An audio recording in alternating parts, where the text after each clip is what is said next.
Scott, thanks for joining us. Christmas is just round the corner, and that means even more football for us football fans. What are your thoughts heading into the Boxing Day game? Yeah, I think the good bit is the fact that we're home. I think it's great to be at home, especially on Boxing Day. We kind of want that real family atmosphere, and I think from a football point of view, we've been good at home as well. I think we're probably something like 5 unbeaten now in the league at home, so we know that it's a tough place to come from an opposition point of view. So we'll take that. So that's the good news. The bad news is that we play a really good side in the shape of Colchester United. They had a real kick in the teeth at Salford a number of weeks ago where they were winning the game 3-2, and then they had a penalty against them to take it to 3-3, and then Salford do what Salford did to us and go and win it on the 92nd minute 4-3. So that was a real kind of hammer blow for them.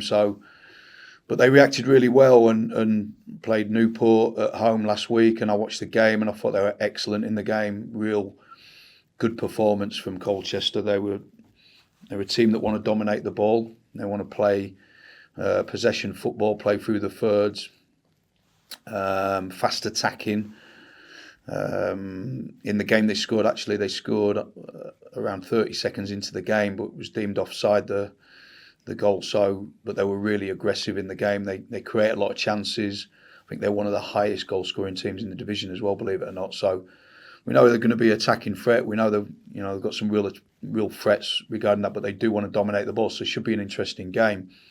From a personal point of view, I've got so much respect for the manager, Danny Cowley, and Nicky Cowley, his brother, the assistant manager, and come across them so many times. And it's always been a feisty affair against them. So I really look forward to that challenge. And there's nothing better than a feisty challenge on Boxing Day as well. So, yeah, really embrace that. But, yeah, I've got so much respect for them, and they've done great in the game and doing great. They're having a really good season. So, going to be a tough game. But I believe we're in a good place. People may not agree with that in terms of results, but trust me, when you see the game from Saturday against Swindon, we were outstanding, and how we didn't win that game is beyond me, but we didn't. But we've got to take a lot of encouragement from that performance to go into these next run of games. Yeah, way back in June when the fixtures come out, is Boxing Day one of the first ones that you look at? Is it always a desire to be at home? I think so, yeah. I just think it's always nice when you get that game at home. Obviously Christmas Day the day before, and you want to kind of don't really travelling too far, and I think it's good for the fans as well. They want to probably be at home, don't they? And but like I say, from a football point of view, we've done quite well at home. So we'll take that. Yeah, and I suppose on the basis that the home form has been so good after a performance as good as it was at Swindon, you want to sort of be back in front of your home fans, didn't you, and try and convert that into some points. Yeah, I said to the players this morning, the last time we probably performed as well as that was Gillingham away, and the very next game was Accrington at home, and I felt that we had a lull from a really good performance at Gillingham to Accrington. Even though, we'd done okay in the game, I just felt the performance wasn't the same. So I'm really asking for the players to get to the same levels as what we did on Saturday, and I'm sure if we did that, or if we do that, I'm sure we'll be fine in the game. Yeah, and sticking with the home theme, does it make it easier to formulate a sort of training schedule on the basis that you haven't got to factor in perhaps a long journey on Boxing Day? Yeah, definitely. Of course, yeah, you've always got to take that into consideration. We've done the schedule weeks ago, kind of leading into this. The only thing we've had to tinker and change slightly is the back end of it all, when obviously the Cambridge game is now changed now. Is that? That's not. No, it's no public knowledge. Yeah. Is it public knowledge now? I didn't know whether it was under embargo still. So, so that's the only thing we've had to change slightly is that week, but everything else has remained the same. We kind of organised the Christmas lump of games, quite early on in the schedule, so we know what we're doing. Yeah, as the world sort of almost shuts down over Christmas, football really ramps up, isn't it? It's one of those businesses that just gets busier and busier. Obviously, you'll be formulating your Christmas list in the way of transfers for January as well, but we've also got this incredible run of fixtures. Is it one of the most challenging sort of periods as a manager and as a player? Yeah, I mean, all you're doing really is recovering from one game and prepping for the next, and that's all you're doing. There's no training sessions, as it were, as such. You're literally counting the numbers, counting the heads, how many's fit, and who can we use in the next one? It's quite brutal, really, you know. And I kind of think that we should always play a game of football on Boxing Day. We should always play a game of football on New Year's Day, because I think that's tradition. I just don't understand the games in between, and I think there's probably not loads of thought gone into them games. And I think it's taxing on the players, you know, physically. I think it's really difficult to keep performing at a level, and which is why you need a deep squad, and which we've got. And we probably will need to swap it around at times during these Christmas games. Yeah, you mentioned there we need to swap it around, but have we got anyone that's likely to be able to come back? Because all of the injuries that we know about, they're all fairly sort of longer term ones, aren't they? Yes, yeah. Harry McCurdy trained this morning, so he's likely to be in contention for the next game. Perfect. Well, you mentioned the game in between New Year's Day and Christmas Eve. Obviously, you've got Bromley in that game in between. You're playing them quite close to each other. And this is the first time you're playing Colchester, isn't it, on Boxing Day? Is it a bit odd to be playing the same team twice so close together, do you think? Yeah, on that particular game? Yeah, I suppose so. I think so, yeah. There's not many times that's happened before, I don't think. But yeah, it's strange. But, you know, we kind of know what Bromley are, and we know what we've got to do regarding that. I think that was good, the fact that we played them not long ago and performed in half of that game, so we let ourselves down for the second half of that game, and then probably got beat up in the second half of that game. So we've learnt our lesson from that. The fact that it's round the corner soon is probably not a bad thing. But listen, the most important one at the moment is Colchester, because they're the next one up.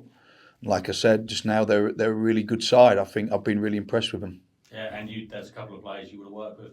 Is it Ellis Shendola and Jack Payne and that? Yep. Is it nice seeing those former players on the Always nice to see players who have played for you. And you know, we had Will Wright on the weekend at Swindon. You know, I think he was the first one I went and shook hands with after the game. It's always nice to see players that have done well for you and played for you. Ellis is somebody that, you know, I brought to Swindon. He was a 17-year-old boy when I brought him up to Swindon, and he ended up staying there for God knows how many years. He was the longest serving player in the end, and great lad, great family, and it'd be good to see him. And Jack Payne as well, top lad, but a very good player. And he come on as a substitute on Saturday, and it was a real handful. And you know, we're hoping that we keep them all quiet. Yeah. And have you got your two teams for those two games picked, or does it all depend on what happens Boxing Day?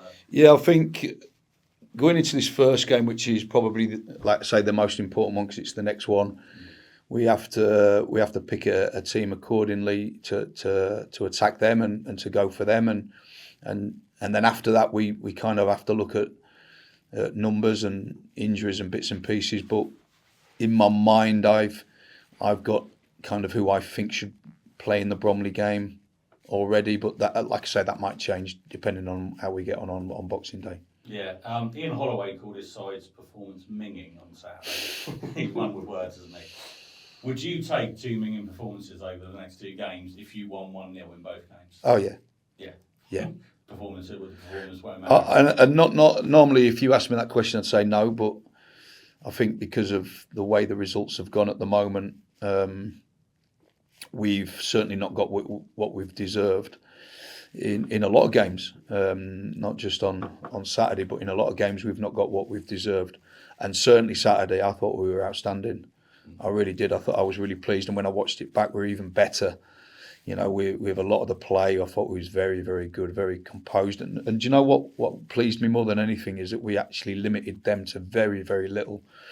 You know, I can only remember Harvey making one save. I know he had the penalty to try and stop, but, you know, the penalty's a penalty. And yeah, I think they only had 5 other shots, and a lot of them was from outside the box. So we limited a really good side who are joint top, are they, or second, or whatever they are, to very, very little. So that pleased me more than anything. And of course, we created a lot of goal-scoring opportunities. But again, they seem to be that invisible brick wall stopping the ball from going over the line. But listen, I'm pleased, really pleased with that performance. And I said to the players this morning, if you play like that 100 times, you win it 98. We just got to keep believing in that. Yeah, and what's top of your Christmas list? Is it 2 wins, luck going your way for once, or? Yeah, I'd just like to see that little bit of change of fortune. I think, you know, we're looking at the goals and the chances we've missed this morning in the office, and you just couldn't make it up. If you saw it, you just wouldn't believe it that it's all in one season. It's crazy, really, the amount of gilt-edged chances that we've missed over and over again, and we've got to just keep going. I think it would be more of a worry for me if we wasn't creating them goal-scoring opportunities. We are.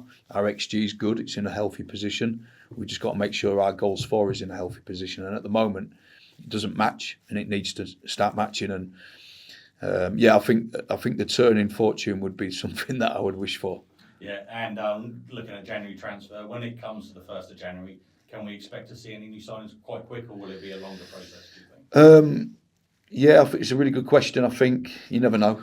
You really don't know. I think there's been a lot of work going in for it to be as early as it can be, but you never know, depending on a lot of things. You know, there's a lot of cogs have to sort of like fall into place, as it were. And I think with the work that's gone on, you would like to think there'd be, 1 or 2 in early, but like I say, there is a lot of variables to make that happen.